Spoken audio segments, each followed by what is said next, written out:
We've always been close, always connected, even after Harry. Those words didn't come from a gossip column. They came straight from Markus Anderson, the man once whispered about as Meghan Markle's other half. And what you're about to hear isn't a love story, it's an earthquake, a secret buried under designer dresses, royal smiles, and carefully managed headlines, a world of hidden power, forbidden loyalty, and one man who held the keys to it all. That quiet confession wasn't meant to be heard by the world, but when it leaked, it shattered everything: the image, the marriage, the myth.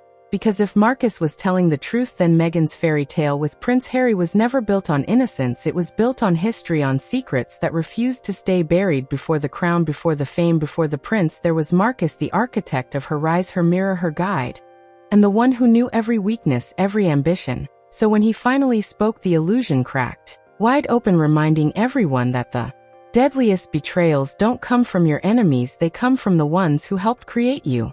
Before Markus Anderson became a headline, he was just Markus from Ontario, a sharp kid who could read people better than he could read books. He wasn't born into luxury, he built it from charm, wit, and the quiet power of making the right people feel important. His climb began inside Soho House, the exclusive world of velvet ropes and whispered secrets, where privacy was currency and connections were gold. Markus wasn't just an employee. There he was, the gatekeeper, the man who decided who got in, who stayed out, and who became someone. And that's where he met Meghan Markle, not a duchess yet, just a rising actress filming Suits in Toronto. Their bond sparked instantly, not romantic at first, but magnetic. Meghan was ambitious, Markus was influential. Together they were unstoppable. He opened doors she never knew existed, and she walked through them with dazzling precision. Soon their friendship blurred into something deeper. He became her anchor, her protector, her image maker, the man behind the woman the world would one day call a duchess. And even as her fame exploded from television sets to palace gates, Markus remained right there, silent, loyal, always watching. Because long before crowns, castles, and chaos, there was a small glittering world that belonged only to Meghan and Markus. They traveled the world together: Madrid, Istanbul, London, always first class, always just beyond the public eye. Friends who saw them said their bond was electric, unspoken. They could trade glances instead of words, finish each other's thoughts, vanish into quiet corners, as if they shared a secret language. When Meghan doubted herself, Markus reminded her who she was. When she needed doors opened, he already had the keys. He shaped her life like a brand, connecting her to designers, producers, and eventually to royalty. Because in 2016 it was Markus who arranged her stay at Soho Farmhouse, that hidden oasis in Oxfordshire, where insiders say Meghan first met Prince Harry. Some call it destiny, others call it design. Either way, Markus was the bridge, the man who turned her Hollywood dream into a royal chapter. But what no one saw was how their connection never ended, it just changed. Meghan may have married a prince, but Markus never left her orbit. He was still there, silent, steady, the unfinished story she carried. And when he finally said those words, "We've always been close," even after Harry, it didn't sound like gossip, it sounded like a truth too heavy to stay hidden. Because maybe Meghan never really left Markus behind. By the time Harry arrived, her world was already crafted to perfection. And standing at the center of it all was Markus Anderson, the quiet architect of her rise. On the surface, the meeting looked ordinary, a quiet weekend at Soho Farmhouse, dinner, drinks, introductions through mutual friends. But behind that polished calm, Markus Anderson was pulling every string. He booked Meghan's stay, managed her invites, even decided who would sit at her table. When Meghan met Prince Harry that night, sparks flew. She called Markus right after, giddy and breathless, saying he's different. Markus just smiled and told her, "Then make sure he sees the version of you the world doesn't." It was advice that would rewrite her entire life. But it also created something else, an invisible triangle. Harry saw Meghan as his escape from the royal cage. Markus saw her as his creation, the woman he'd carefully shaped for years. At first, Markus and Harry played along, dinners, laughs, parties. But Harry noticed it. Meghan glowed differently when Markus was near, more alive, more fearless, more herself. And that small truth began to eat at him. Because Markus wasn't fading away, he was everywhere. The private getaways, the engagement dinners, the pre-wedding parties, always close, always trusted, always watching. By the time the royal wedding arrived in 2018, Markus Anderson wasn't just a friend, he was part of the foundation. Seated among family and dignitaries, he watched the world celebrate a love story he had quietly built from the very beginning.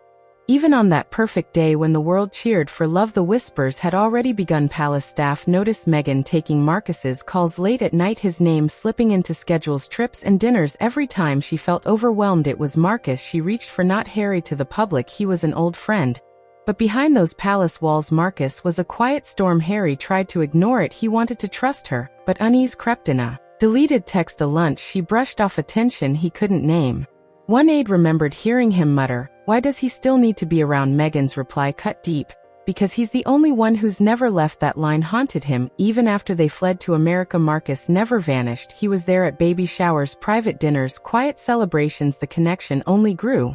And when a journalist finally caught up with Markus, the man didn't deny a thing. He simply smiled and said the story didn't end when she married Harry. It just changed form. Those words weren't supposed to see daylight, spoken off record over drinks, but their weight was impossible to ignore. And within days a whisper turned into a headline that shook everything. Then the whisper became a storm. One headline and 12 words: "We've always been close." Even after Harry, it ripped through the royal image like lightning. Every photo, every glance, every timeline was suddenly re-examined. The palace fell silent. Phones rang non-stop. Aides scrambled, statements drafted and shredded. But the damage was done. Harry said nothing for days, just silence, then anger, confusion, heartbreak, the kind that never reaches the press. He replayed moments in his mind, the late night calls, the soft tone in her voice when Markus's name came up, the messages that once seemed innocent. Meghan denied everything, called it a cruel attempt to destroy her family. But Markus never retracted, never explained. He simply disappeared, leaving his words to echo through the media halls. Behind closed doors, royal officials feared this wasn't just about friendship or betrayal. They feared what else Markus might reveal if he ever decided to speak again. Because if one confession could rattle the monarchy's golden couple, what would another one do? Those close to Harry said he shut down, stopped answering calls, pacing for hours through the Montecito garden like a man searching for a truth he no longer wanted to find. He wasn't angry at the headlines. He was angry at himself for not seeing what was right in front of him. For years Harry believed his love story was his redemption, proof that he could build the peace his mother never had. But now every memory cut differently, the hidden messages, the half smiles, the business trips that matched Markus's travels, the fierce loyalty Meghan always showed him. No matter the fight, he told himself it was friendship. Until Markus said that word, intimate, and it hit like a blade.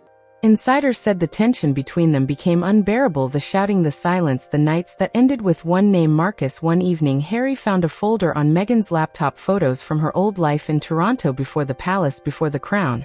And in every shot there he was, Markus, his hand on her shoulder, his smile too familiar. That night Harry didn't sleep. By sunrise he was gone, checked into a quiet Aspen retreat to clear his head, the first time he'd truly left her since the day they walked away from the royals. And back in California, in that mansion built on love and privacy, Meghan faced a question she couldn't escape. Had she ever really left Markus behind, or just buried him beneath a new beginning? While their marriage fractured behind closed doors, the British establishment held its breath, watching a modern fairy tale quietly fall apart. The royal family had spent years trying to rebuild its image after Harry and Meghan's explosive exit. But now the headlines weren't about racism or royal protocol. They were about something darker: intimacy, betrayal, and secrets that should never have left private walls. Inside Buckingham Palace, lights burned past midnight. Aides whispered about damage control. One advisor said this isn't about Meghan anymore, it's about what he might know. And he was Markus Anderson, because Markus wasn't just a socialite. He'd been inside royal homes, flown on their jets, attended private dinners. He'd seen everything. And if one confession could shake the monarchy to its core, what would happen if he spoke again? Within days lawyers moved in, NDAs were checked, security tightened. But it was too late. The fire was already spreading behind closed doors. William and Kate were furious, not just at Meghan but at the chaos threatening to swallow the crown. One aide claimed, "William said we survived Oprah, but this makes us look like fools." The palace had been blindsided, outplayed by a man who didn't even belong to their world. And for the first time they understood Markus Anderson wasn't dangerous because he spoke. He was dangerous because he could choose not to. In the end, every fairy tale demands a price. For Meghan it was peace, for Harry it was trust. And for Markus, the man who lit the fuse, it was the life he could never quietly return to. After everything that happened, Harry eventually returned home with Meghan. Whether forgiveness followed, no one really knows. Publicly they smiled, privately they tried to rebuild what was left.